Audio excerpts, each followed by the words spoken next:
Hello everyone, आपण पाहत आहोत जिओ टेक्निकल इंजिनिअरिंग म्हणजे GTE हा सब्जेक्ट. या सब्जेक्टमध्ये आजच्या लेक्चरला आपण पाहत आहोत बाळांनो युनिट नंबर 1 ची रिव्हिजन. ठीक आहे. आता आपण युनिट नंबर 1 ची रिव्हिजन करताना जे VIMP क्वेश्चन आहे म्हणजे व्हेरी इम्पॉर्टंट क्वेश्चन्स आहेत, जे व्हेरी इम्पॉर्टंट टॉपिक्स आहेत ते रिवाइज करणार आहोत फॉर 70 मार्क्स फायनल एक्झामिनेशन. ठीक आहे. आता सध्याची फायनल एक्झामिनेशन चालू आहे 70 मार्कांची, त्याकरता आपण रिव्हिजन घेणार आहोत युनिट नंबर 1 ची. ठीक आहे. चला मग बाळांनो पाहूयात युनिट 1 ची revision for Jio technical engineering. तर यामध्ये बाळांनो युनिट नंबर 1 आहे overview of geology and Jio technical engineering. की नेमकं जिओलॉजी म्हणजे काय याचा ओव्हरव्ह्यू आपल्याला या युनिटच्या पार्ट नंबर 1 मध्ये पाहायला मिळतो. त्यानंतर बाळांनो जिओ टेक्निकल इंजिनिअरिंगचे सगळे बेसिक कन्सेप्ट या युनिटच्या पार्ट नंबर 2 मध्ये पाहायला भेटतात. असा हा युनिट बाळांनो 8 मार्कांचा वेटेज असलेला आहे. It has a weightage of 8 marks. 8 मार्कांचं वेटेज या ठिकाणी या युनिटला आहे. ओके. आता या ठिकाणी जर पाहिलं तर या युनिटमध्ये फक्त आपल्याला 4 टॉपिक परफेक्ट करायचे आहेत. पहिला टॉपिक आहे जिओलॉजी म्हणजे काय, म्हणजे जिओलॉजीची डेफिनेशन, जिओलॉजीच्या ब्रांचेस. त्यानंतर बाळांनो दुसऱ्या टॉपिकमध्ये पेट्रोलॉजी म्हणजे काय आणि त्यानंतर पेट्रोलॉजीचे क्लासिफिकेशन. त्यानंतर IS definition of soil, Indian standard कोडनुसार सॉईलची डेफिनेशन आणि सॉईलचं इम्पॉर्टन्स. त्यानंतर field application and field application of geotechnical engineering. Geotechnical इंजिनिअरिंगचा ऑन साईट म्हणजे फील्डवर काय उपयोग आहे, फील्डवर जिओ टेक्निकल इंजिनिअरिंग किती महत्त्वाची आहे ते आपल्याला पाहायचे. त्याचबरोबर आपल्याला रॉक म्हणजे काय, रॉकचे टाईप्स कोणकोणते ते सगळं काही पाहिजे या युनिट नंबर 1 मध्ये. तर बाळांनो पटकन याचा स्क्रीनशॉट घ्या म्हणजे आपल्याला पुढे जाता येईल. ठीक आहे. असा हा 8 मार्कचा वेटेज असलेला युनिट नंबर 1 आहे. ठीक आहे. आता यामध्ये नेहमीप्रमाणे सांगितल्याप्रमाणे पटकन याचा स्क्रीनशॉट घ्या.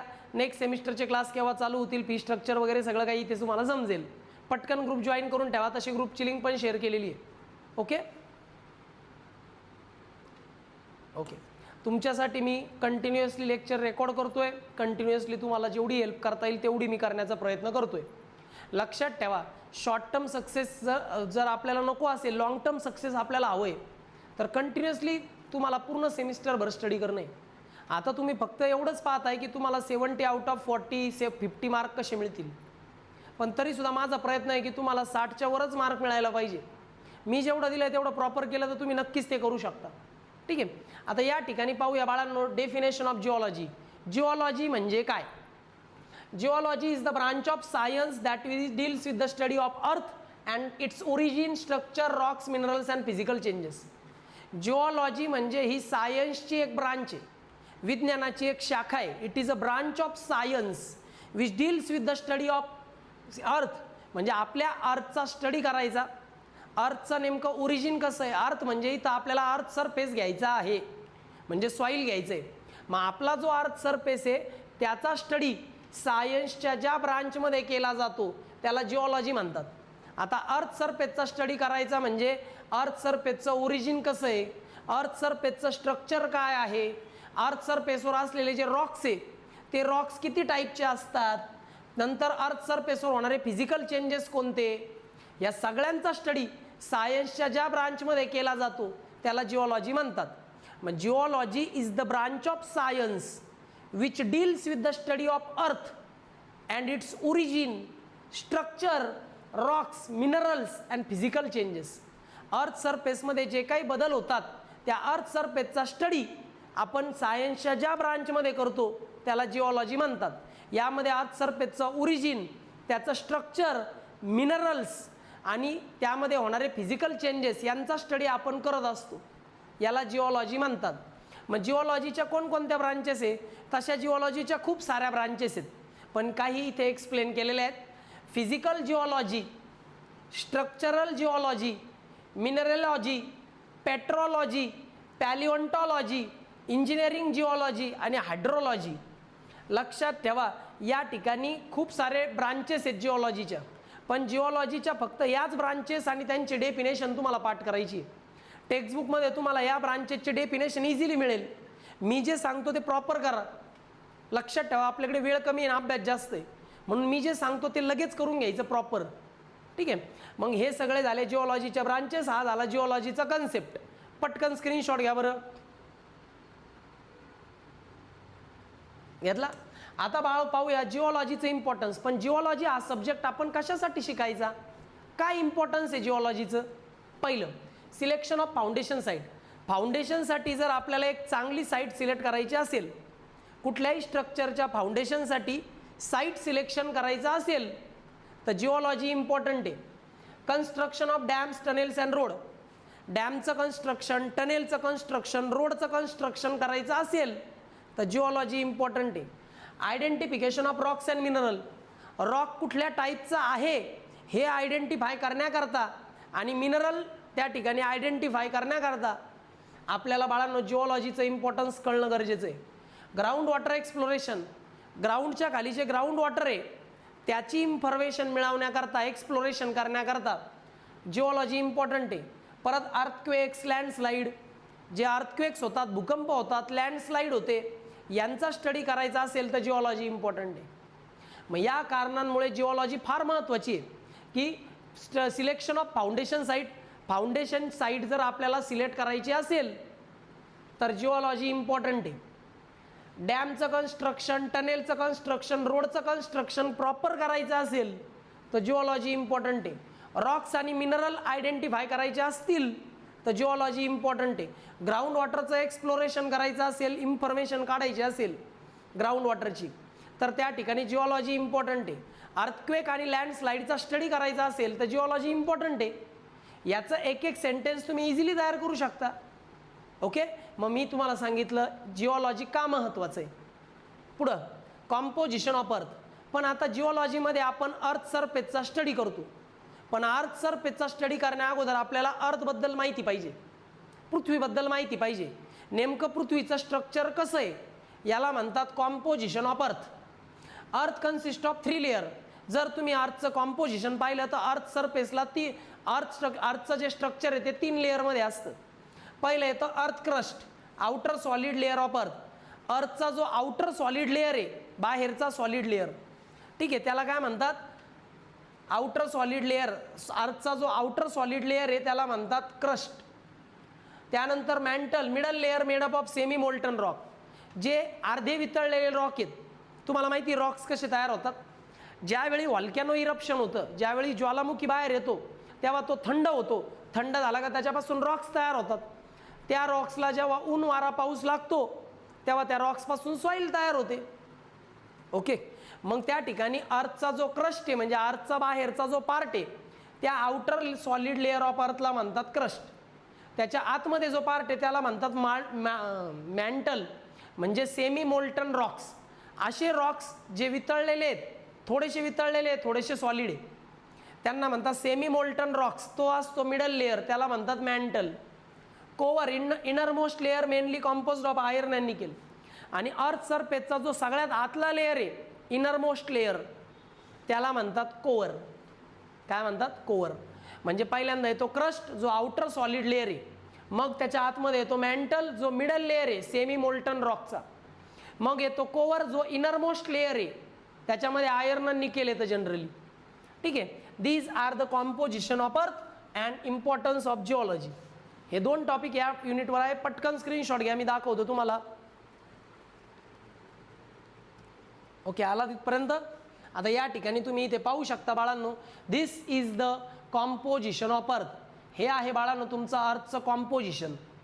सगळ्यात वरच्या साईडला दिसतोय तुम्हाला हा ब्लॅकवाला पार्ट ब्राऊन कलरचा, याला म्हणतात अर्थ क्रस्ट.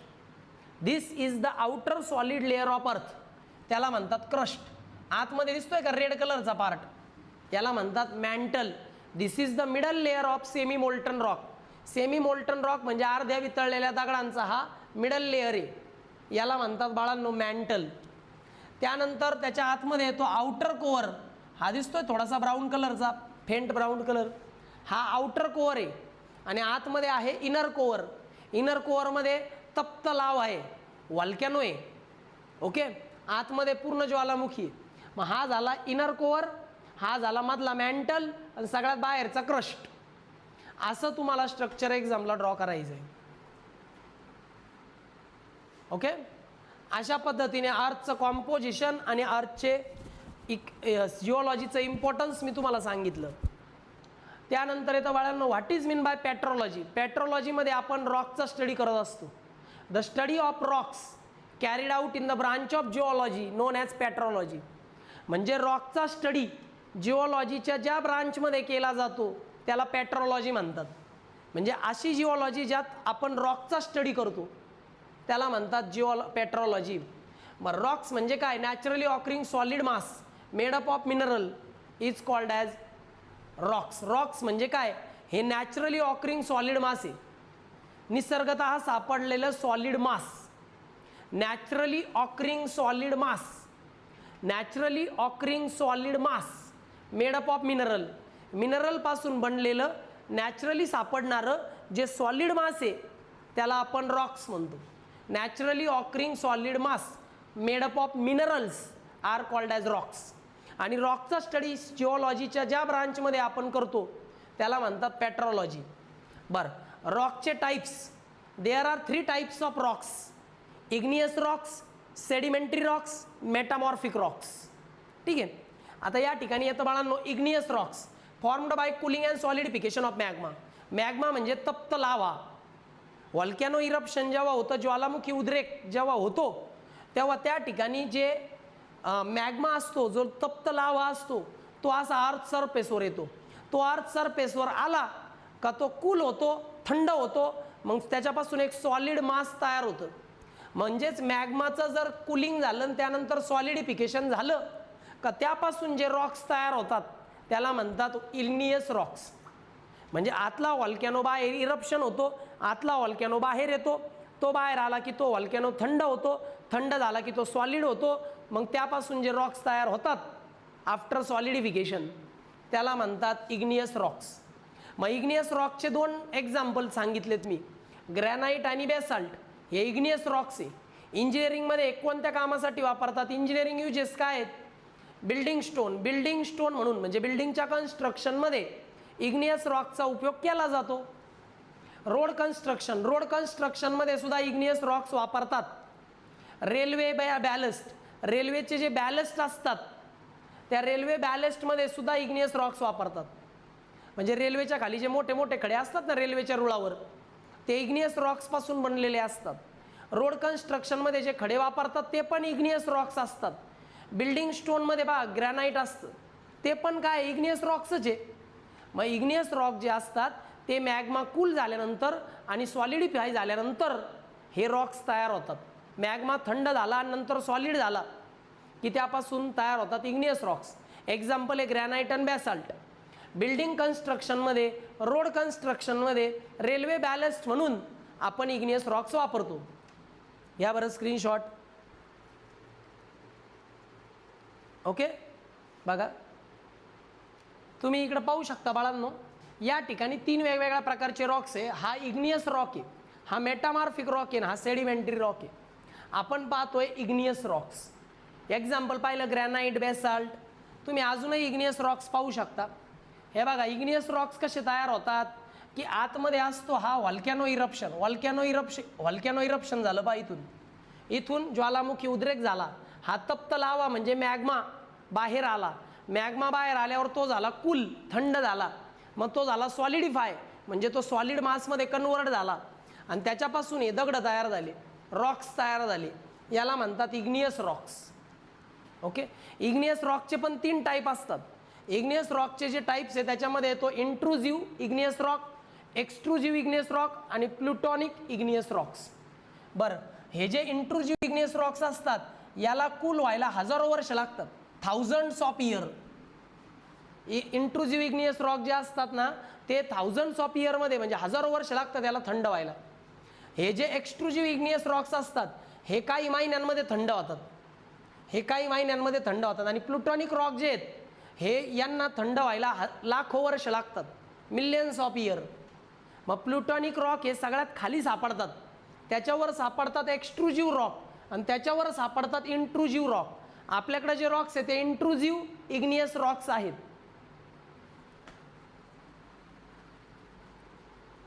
ओके, तुम्ही टेक्स्टबुकमध्ये एकदा रीड करू शकता, सिंपल आहे. त्यानंतर येतं बाळांनो sedimentary rock, formed by deposition of sediments in a layer.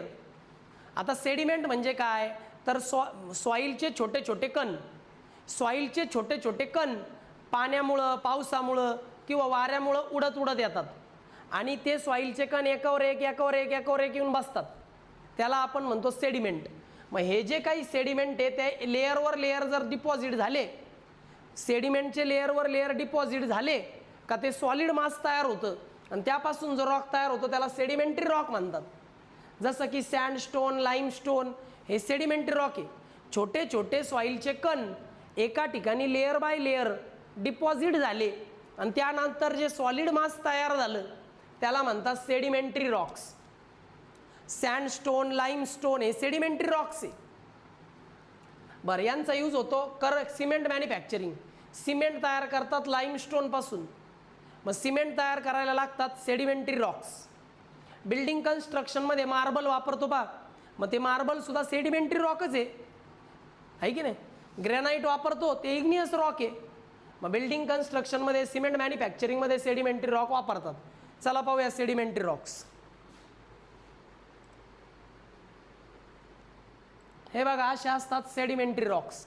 म्हणजे ना सेडिमेंटचे असे लेअरवर लेअर जमा होतात आणि मग ते सॉलिडिफाय झालं की त्याला म्हणतात बाळांनो सेडिमेंटरी रॉक. म्हणजे सेडिमेंटचे लेअर तयार होऊन जो रॉक तयार होतो त्याला सेडिमेंटरी रॉक्स म्हणतात.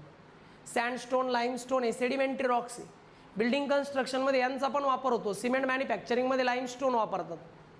ओके, सेडिमेंटरी रॉक झाल्यानंतर तिसरा टाईप आहे metamorphic rocks, formed due to the heat and pressure acting on the existing rock. आता सध्या जे वरती एक्झिस्टिंग रॉक आहे त्या एक्झिस्टिंग रॉकवर वेदरिंग इफेक्ट होतो. इग्नियस रॉक जे आहेत ना ते एक्झिस्टिंग रॉक्स आहेत. आता या एक्झिस्टिंग रॉकवर वेदरिंगचा इफेक्ट होतो, ऊन वारा पाऊस लागतो, हीट डेव्हलप होतो, प्रेशर डेव्हलप होतो आणि त्यापासून तयार होतो मेटामॉर्फिक रॉक. मग मार्बल, स्लेट हे मेटामॉर्फिक रॉक आहे. मग लक्षात ठेवा, जे एक्झिस्टिंग रॉक आहे त्यांचं हिटिंग झालं, त्याच्यावर प्रेशर डेव्हलप झाला का मेटामॉर्फिक रॉक तयार होत असतो. आणि त्या ठिकाणी मार्बल, स्लेट हे मेटामॉर्फिक रॉकचे एक्झाम्पल आहे. हे कुठे वापरले जातात, डेकोरेटिव्ह स्टोन. जिथे डेकोरेशन असतं ना, डेकोरेटिव्ह स्टोन कन्स्ट्रक्शनमध्ये वापरतात, डेकोरेटिव्ह स्टोन्स वापरतात. तर तिथे असतं मार्बल, स्लेट किंवा फ्लोरिंग आणि रुफिंग. कुठं आपल्याला बिल्डिंगमध्ये फ्लोरिंग करायचं आहे, कुठं रुफिंग करायचं आहे, तर त्या ठिकाणी वापरतात मेटामॉर्फिक रॉक. मेटामॉर्फिक रॉकची स्ट्रेंथ कमी असते पण यांचा लुक फार चांगला असतो, ॲपरन्स चांगला असतो. ठीक आहे, डेकोरेटिव्ह स्टोन आणि फ्लोरिंग आणि रुफिंगसाठी वापरतात मेटामॉर्फिक रॉक. घ्या पटकन स्क्रीनशॉट म्हणजे मला पुढे तुम्हाला सांगायला.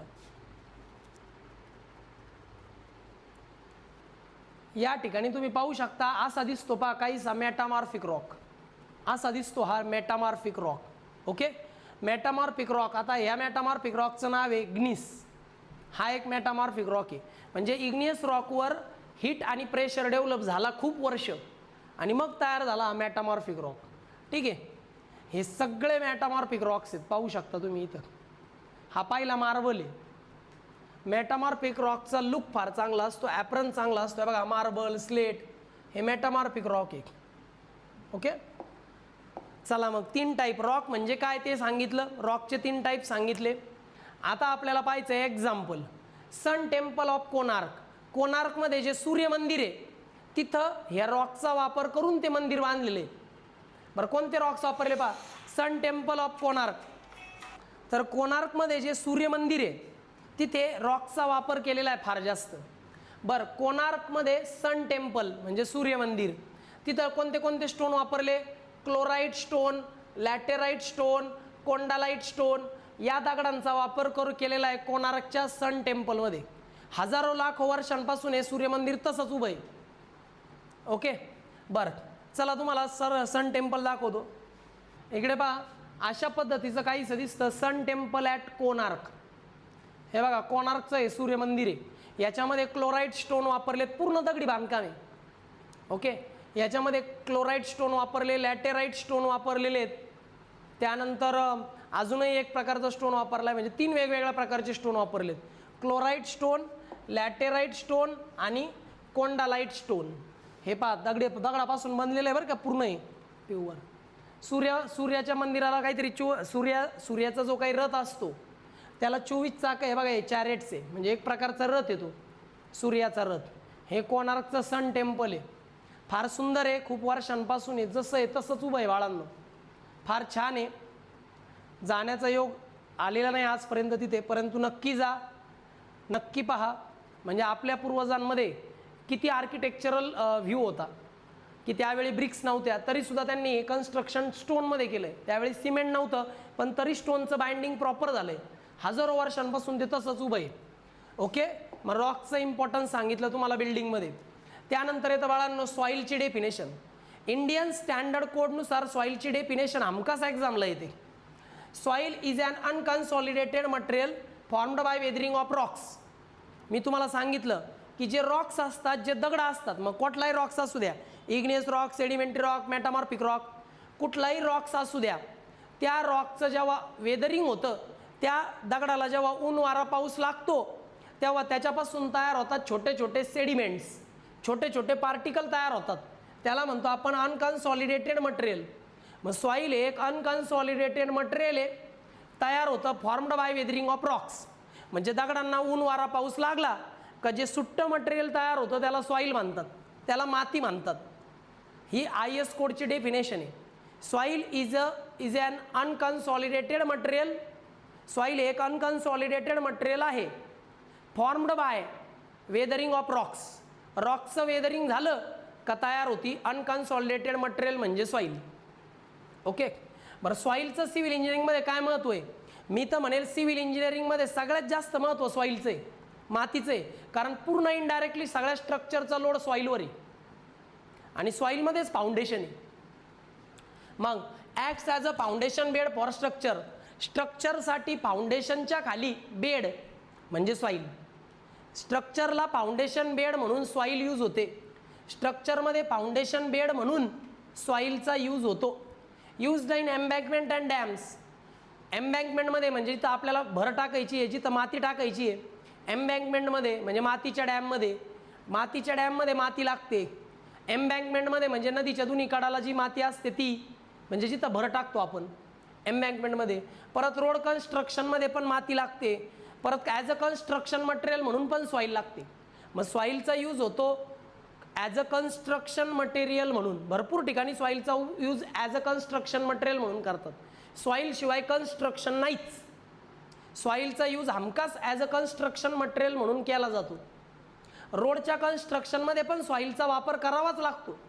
रोड कन्स्ट्रक्शनमध्ये सॉईलचा उपयोग एम्बँकमेंट्समध्ये म्हणजे भर म्हणून केला जातो, भर टाकायची ॲज अ एम्बँकमेंट म्हणून.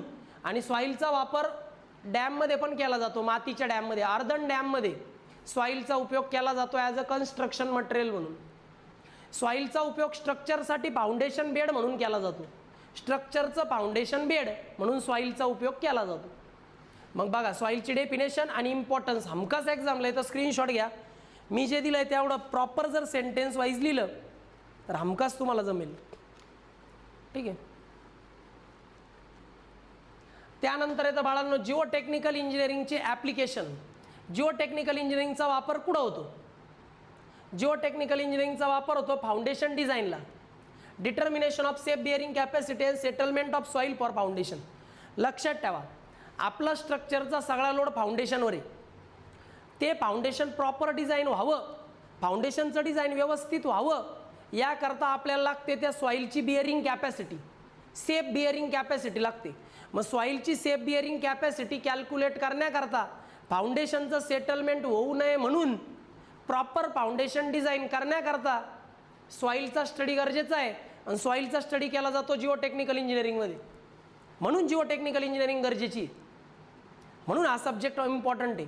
मग लक्षात ठेवा बाळांनो, कुठल्याही स्ट्रक्चरचं फाउंडेशन डिझाईन करण्याकरता सॉईलची जी बिअरिंग कॅपॅसिटी आपल्याला लागते, ती सॉईलची बिअरिंग कॅपॅसिटी कॅल्क्युलेट करायची असेल, फाउंडेशनचं सेटलमेंट कॅल्क्युलेट करायचं असेल, तर जिओ टेक्निकल इंजिनिअरिंगचा स्टडी गरजेचा आहे.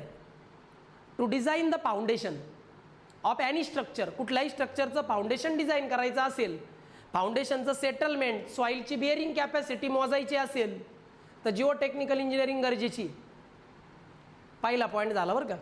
दुसरा point, pavement design used to determine the thickness and strength of road pavement. Road पेवमेंटची थिकनेस किती असायला पाहिजे, रोड पेवमेंटची थिकनेस किती असायला पाहिजे, रोड पेवमेंटची स्ट्रेंथ किती असायला पाहिजे, हे जर ठरवायचं आहे. थोडक्यात पेवमेंटचं डिझाईन करायचं आहे, रोडची थिकनेस किती ठेवायची, रोडची विड्थ किती ठेवायची, त्यानंतर रोडची स्ट्रेंथ किती असायला पाहिजे, हे ठरवायचं असेल तर जिओ टेक्निकल इंजिनिअरिंग गरजेची, सॉईलचा स्टडी गरजेचा आहे. अर्थ retaining structure, design of retaining walls and sheet पाईल, शीट पाईल डिझाईन करायचा असेल, रिटेनिंग वॉल डिझाईन करायचे असतील तर जिओ टेक्निकल इंजिनिअरिंगचा स्टडी गरजेचा आहे. Earthen dam design, seepage, stability, compaction of soil, सॉईलच्या कॉम्पॅक्शनचा स्टडी करायचा आहे, सॉईलच्या स्टॅबिलिटीचा स्टडी करायचा आहे, सॉईलमधून किती सीपेज होतं याचा स्टडी करायचा आहे. म्हणजे सॉईलची परमॅबिलिटी, सॉईलचं सीपेज, सॉईलची स्टॅबिलिटी, सॉईलचं कॉम्पॅक्शन, हे सगळ्या गोष्टी कन्स्ट्रक्शन करायला फार गरजेचे आहे आणि त्याच करण्याकरता जिओ टेक्निकल इंजिनिअरिंगचा स्टडी गरजेचा आहे. म्हणजे अर्धन डॅमच्या डिझाईनमध्ये सॉईलचा स्टडी करण्याकरता जिओ टेक्निकल इंजिनिअरिंगचा स्टडी गरजेचा आहे. मग फाउंडेशन डिझाईनमध्ये, पेवमेंट म्हणजे रस्त्याच्या डिझाईनमध्ये, अर्थ रिटेनिंग वॉलच्या डिझाईनमध्ये आणि अर्धन डॅमच्या डिझाईनमध्ये जिओ टेक्निकल इंजिनिअरिंग फार गरजेचं आहे. घ्या स्क्रीनशॉट, फार महत्त्वाचे पॉईंट आहेत, येतं म्हणजे येतच एक्झामला आहे.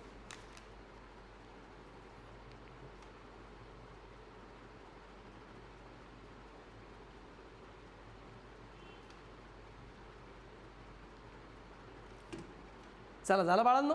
आता आपण पाहतोय बाळांनो या युनिटचे प्रत्येक पॉईंटची रिव्हिजन मी घेतलेली, प्रॉपर घेतलेली आहे. तुम्हाला फक्त मी दिलं आहे तेवढंच प्रॉपर करायचं आहे. याच्यामध्ये एक गोष्ट थोडी एक्स्ट्रा करावी लागेल. मी पेट्रोलॉजीची डेफिनेशन तर सांगितली, सुरुवातीला मी काही डेफिनेशन दिल्या होत्या. या डेफिनेशन तुम्हाला करायच्या टेक्स्टबुकमधून. मिनरॉलॉजी, पेट्रोलॉजी, पेट्रोलॉजीचं मी घेतली, palaeontology, hydrology, structural geology, physical geology यांच्या डेफिनेशन टेक्स्टबुकमध्ये तुम्हाला सापडतील. एक एकच सेंटेन्स येते, तेवढं थोडंसं करून घ्या. बाकी सगळं तर मी तुम्हाला इथेच दिलेलं आहे. ठीक आहे. आता युनिट नंबर 1चे काही इम्पॉर्टंट क्वेश्चन मी देणार आहे. या युनिट 1मध्ये 7 ते 8 इम्पॉर्टंट क्वेश्चन मी काढलेले आहेत जे एक्झामला हमखास येतात. पहिला क्वेश्चन आहे जिओलॉजीची डेफिनेशन आणि जिओलॉजीचं इम्पॉर्टन्स. जिओलॉजी म्हणजे काय, जिओलॉजीचं इम्पॉर्टन्स काय, हे पहिल्या आणि हेच आपण एक्सप्लेन केलं पहिल्या स्लाईडमध्ये. हा पहिला क्वेश्चन. दुसरा, composition of earth with neat sketch. अर्थचं कॉम्पोजिशन एक्झामला येतं, त्याचं प्रॉपर स्केच काढायला येतं. मग अर्थचं कॉम्पोजिशन मी दिलं तेच लिहायचं आणि छानशी एक फिगर काढायची. टेक्स्टबुकमध्ये पण आहे, मी पण दाखवली. तिसरा क्वेश्चन आहे रॉक म्हणजे काय, रॉकची डेफिनेशन आणि रॉकचे classification. Igneous rock, sedimentary rock, metamorphic rock, हे रॉकचं क्लासिफिकेशन लिहायचं, रॉकची डेफिनेशन लिहायची. त्यानंतर कुठला रॉक कसा तयार होतो, कुठल्या रॉकचे युजेस काय, कुठल्या रॉकचे एक्झाम्पल काय, हे लिहायचं. सेडिमेंटरी रॉकचं फॉर्मेशन कसं होतं मी सांगितलं, युजेस सांगितले, एक्झाम्पल पण सांगितलेले आहेत. तर igneous rock, sedimentary rock, metamorphic रॉकची इन्फॉर्मेशन पाठ करायची. त्यानंतर तुम्हाला आहे ना सन टेम्पल, कोणार्कमध्ये जे सन टेम्पल आहे तिथं कुठल्या प्रकारचे स्टोन वापरले त्याच्याबद्दल थोडी माहिती लिहायची आहे. कन्स्ट्रक्शनबद्दल यूट्यूबवर तुम्हाला भेटून जाईल, पण मी पण सांगितली थोडक्यात. हे 5 क्वेश्चन पटकन स्क्रीनशॉट मारून घ्या, एक्झामला येतं म्हणजे येतंच. रिपीटेड क्वेश्चन आहे सगळे आणि यातूनच येणार. त्यानंतर बाळांनो सॉईलची डेफिनेशन घ्यायची as per IS code. IS कोडनुसार सॉईलची डेफिनेशन, सिव्हिल इंजिनिअरिंगमध्ये सॉईलचं इम्पॉर्टन्स हमखास एक्झामला येतं. त्यानंतर जिओ टेक्निकल इंजिनिअरिंगचा वापर काय, फाउंडेशन डिझाईनमध्ये यूज होतो, पेवमेंट डिझाईनमध्ये, अर्थ रिटेनिंग स्ट्रक्चरमध्ये, अर्धन डॅममध्ये जिओ टेक्निकल इंजिनिअरिंग कसं महत्त्वाचं आहे ते इथं तुम्हाला लिहायचं आहे. हे पण मी एक्सप्लेन केलं जस्ट शेवटच्या स्लाईडमध्ये. त्यानंतर इग्नियस रॉक, सेडिमेंटरी रॉक आणि मेटामॉर्फिक रॉकचं डिफरन्शिएशन. डिफरन्स लिहिताना काय लिहिणार, त्यांचं फॉर्मेशन कसं होतं. 2 नंबरला त्यांचे एक्झाम्पल लिहायचे. 3 नंबरला त्या ठिकाणी त्यांचे इंजिनिअरिंग युजेस लिहायचे. झालं डिफरन्शिएशन. असे 8 प्रश्न मी काढलेले आहेत बाळांनो, पटकन स्क्रीनशॉट घ्या. हे 8 क्वेश्चन जर प्रॉपर केले तर त्या ठिकाणी तुम्हाला हमखास फायदा होईल. आणि ही रिव्हिजन या 30 मिनिटाच्या लेक्चरमध्ये तुमचे 8 मार्क पक्के झालेले आहेत. ओके, या ठिकाणी आपला युनिट नंबर 1 कंप्लीट होतो. याचबरोबर काही वेगळ्या टाईपचे जे न्यूमरिकल्स आहेत ते पण मी आज अपलोड करणार आहे. हे पण लेक्चर अपलोड होईल, तुम्ही लेक्चर पहा. खूप महत्त्वाचं आहे लेक्चर पाहणं. एवढ्या 2 दिवसाच्या वेळेमध्ये पूर्ण 70 पैकी 70 मार्कचा पेपर लिहिण्याकरता स्टडी करणं एवढं सोपं नाही. म्हणून व्यवस्थित करा, मी जे सांगितलं ते प्रॉपर करा. दुसरी गोष्ट, येईलच का, तुम्ही खूप विद्यार्थी मला विचारतात की हे येईलच का सर, तुम्ही तर हे दिलंय. अरे आलंय, मी 15 दिवसांपासून खूप सारे लेक्चर टाकतोय सगळ्या ब्रांचच्या मुलांकरता. ते येतच, तुम्ही कराच, तेवढंच करा जेवढं मी दिलंय. 2 युनिटची रिव्हिजन झाली, पहिलं झालं, 5वं युनिट झालं, प्रॉपर करा. मी आहे ना, तुम्ही करा. आणि नेक्स्ट सेमला अगोदर जॉईन करा सगळं, म्हणजे लॉंग टर्म सक्सेस करता ते फार गरजेचं आहे. ठीक आहे, तुमच्या नशिबाने जिकडं तिकडं फीस पण खूप कमी आहे, आपली तर फारच कमी आहे. सो व्यवस्थित अभ्यास करा, डाऊट आल्यास विचारा. Okay, bye students.